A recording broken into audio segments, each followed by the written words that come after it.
Hi friends, আমি এসে গেছি রিভিউ উইথ চন্দনে। আমি চন্দন। তো আজকে গুজরাট টাইটান ভার্সেস সানরাইজার হায়দ্রাবাদের ম্যাচ ছিল বন্ধু। তো এই ম্যাচেতে আজকে শুধু আমি একটা কথাই দর্শকদের সামনে বলতে চাই যে সানরাইজার হায়দ্রাবাদ কি শুধুমাত্র অভিষেক শর্মা এবং ট্রাভিস হেডকে মানে সামনে রেখে কি টিম সাজিয়েছে, নাকি পিছনে আরও 9টা প্লেয়ার আছে? আপনি দেখুন, ম্যাচটা এত খারাপ খেলার পরেতেও মাত্র 39 রানে ম্যাচটা কিন্তু হেরেছে। হ্যাঁ, টি-20-র ভাষায় 39 রান মানে অনেকটা ব্যবধানে ম্যাচটা হেরেছে, কিন্তু না, যদি খেলাটা দেখে থাকেন আপনি দেখবেন যে ট্রাভিস হেড যেটুকু করে গেছে আর অভিষেক শর্মার 41 বলে 74, ব্যাস। বাদ বাকি 7টা 8টা ব্যাটসম্যান তারা শুধু কী করতে এসেছে, মানে শুধু ফিল্ডিং করে মারতে উঠে যাবে নাকি? নাকি টিমের প্রতি কারো কোনো দায়িত্ববোধ বা সেন্স বলে কিছু বস্তুটাই নেই টিমটার মধ্যে?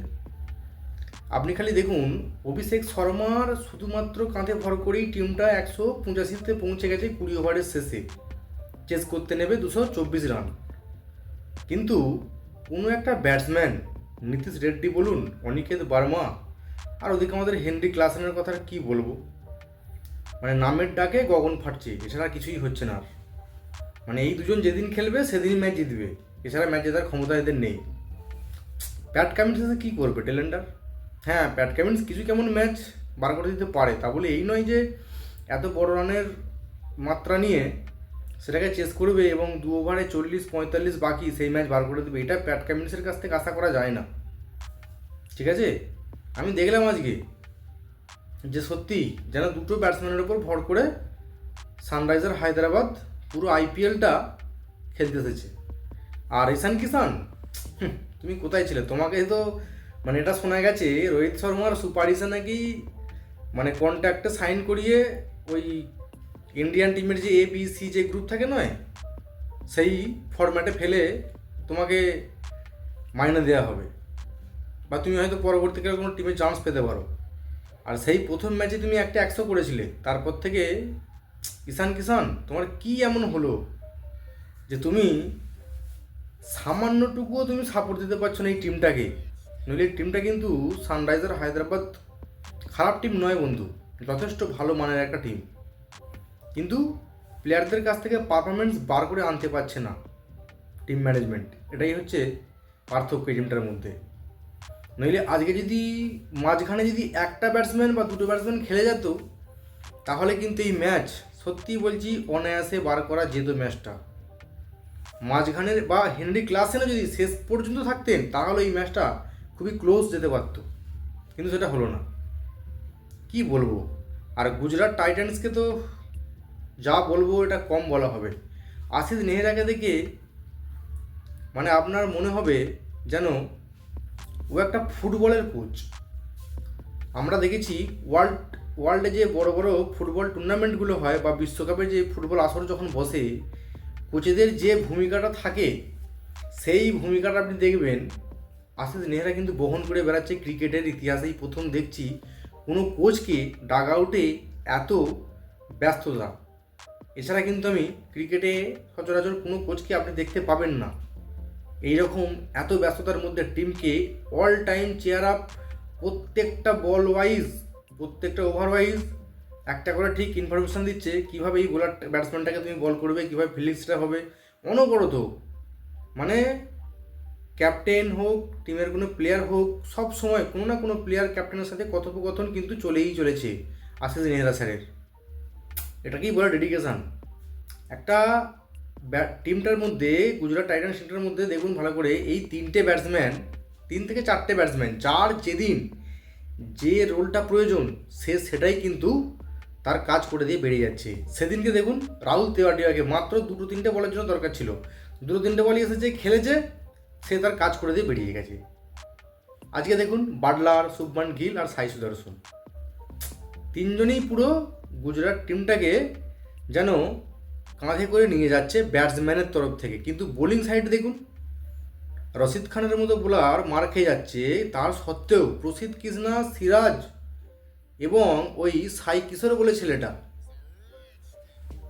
মানে কি অসাধারণ নিজেদের কাঁধে করে এই টিমটাকে বয়ে নিয়ে যাচ্ছে। দেখুন দেখুন এই দেশীয় প্লেয়ারগুলো, মানে সত্যি বলছি, গুজরাট টাইটান্স টিমটাকে দেখলে নয় মনে হয় যে সত্যি এরা নিজেদের ঘরে প্রত্যেকটা ম্যাচ বাই ম্যাচ ডেভেলপমেন্ট করছে।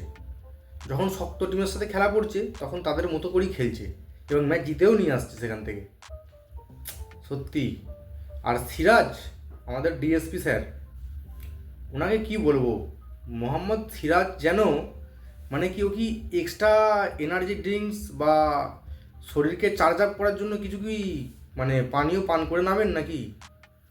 4 ওভার বল করছেন, উইকেট নিচ্ছেন এত জোশের মধ্যে, তার সত্ত্বেও ফিল্ডিং বাউন্ডারি লাইনে মানে দেখার মতো।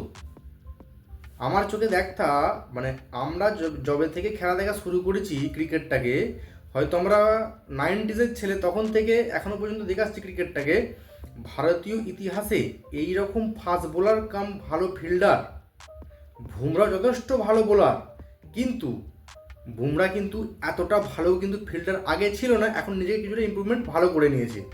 কিন্তু সিরাজকে আপনি দেখবেন কি অসাধারণ ফিল্ডিং করছে, সত্যি বলছি, দেখে চোখ জুড়ে যাচ্ছে বস।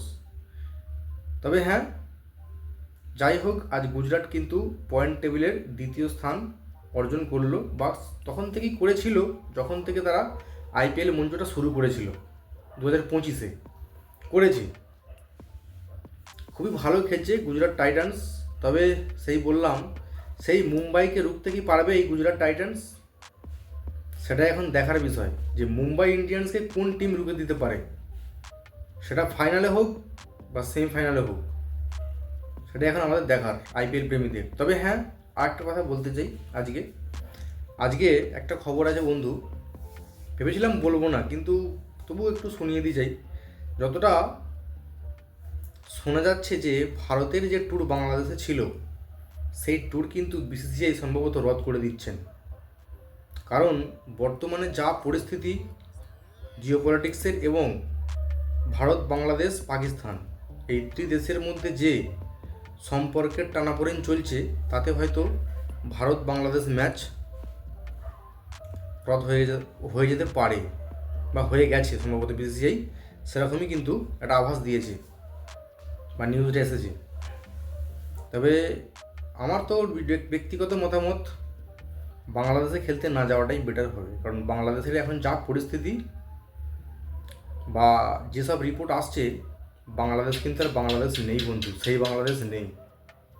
এখন বাংলাদেশ সত্যি বলছি পাকিস্তানের কপি পেস্ট হয়ে গেছে।